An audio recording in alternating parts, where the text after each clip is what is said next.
All I hear when I see that little Marvel logo now at the beginning of every episode is this. Our content sucks. Our content sucks. Yes, Queen! Before I get started, I'd like to kindly ask that you hit the like button, and please subscribe to the channel for more content just like this. All I'm offering is the truth, nothing more. So as I was scrolling through Twitter today, I saw this fan-made poster from some loser, and the poster read, "Sorry, incels, not all content is made for you." And this got me thinking, who are they talking about exactly? People with standards? People who are actually familiar with comic books? All I kept thinking was, I'm so glad that Cancel Joe started making movie posters now. Maybe now he'll leave me the fuck alone. There must be a handbook somewhere that all of these people read from, and they just regurgitate the same bullshit excuses over and over and over again, all to distract people from the fact that this show is one of the worst pieces of content ever created.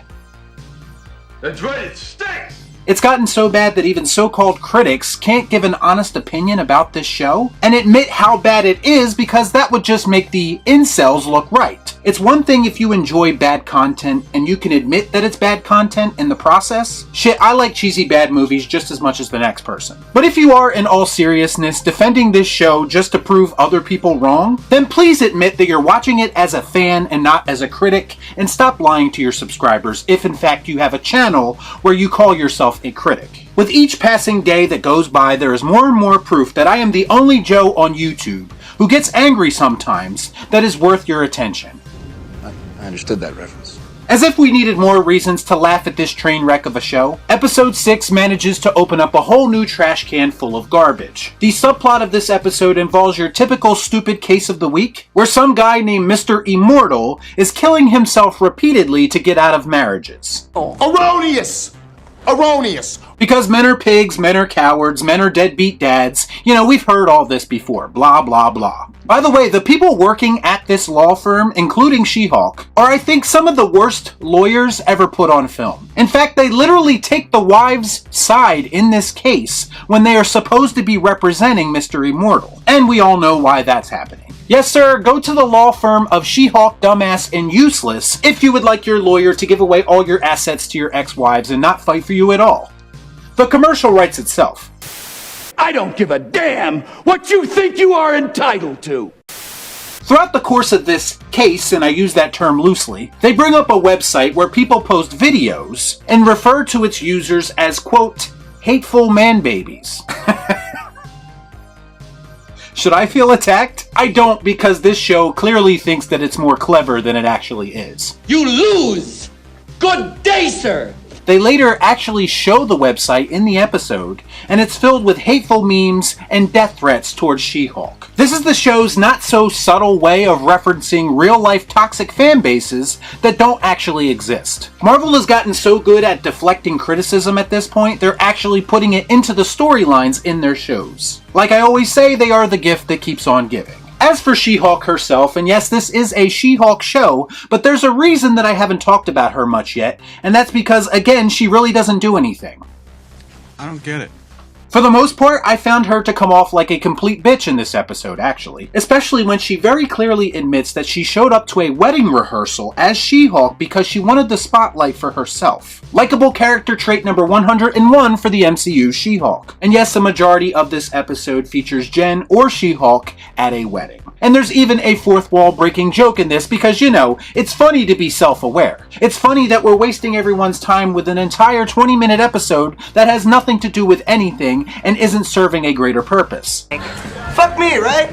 Eventually we have Jen getting drunk at the reception and being confronted by Titania. And she kind of goats her into turning into She-Hulk after she promised her friend that she wouldn't. And just when you think we might finally get some superhero shit, maybe a knockdown drag-out fight between two superpowered women? But nope, that's not what happens at all. Titania slips and falls, ruins her teeth, and then just leaves. Seriously, fuck this show. Why do these things always happen to me?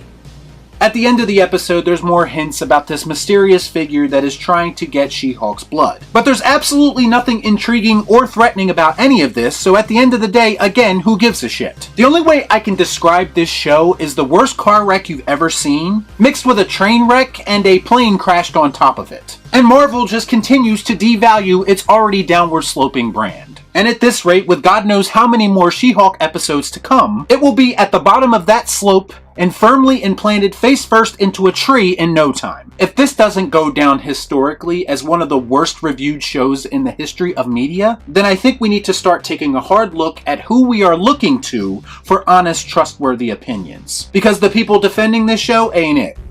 I knew it. I'm surrounded by assholes.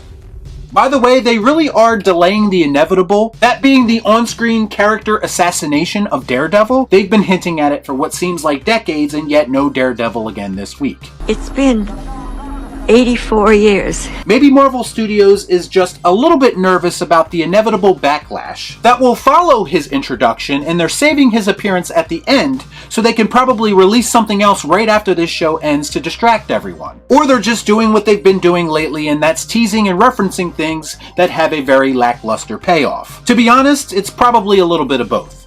Never change, Marvel. So the man-baby has a problem with She-Hulk calling out his toxicity. Surprise, surprise, this is what happens when you call out incels for who they truly are. Maybe I was a consultant on She-Hulk. Maybe I wasn't. Either way, they've captured the hearts and minds of the new MCU fan base. And just like my poster read, that poster read, not all content is made for you anymore. All hail She-Hulk, all hail Marvel Studios, all hail Disney. And I just want to say, I cannot wait to personally cancel Real Shift. And maybe, just maybe, that's closer to happening than you realize. Y'all be cool. Right on.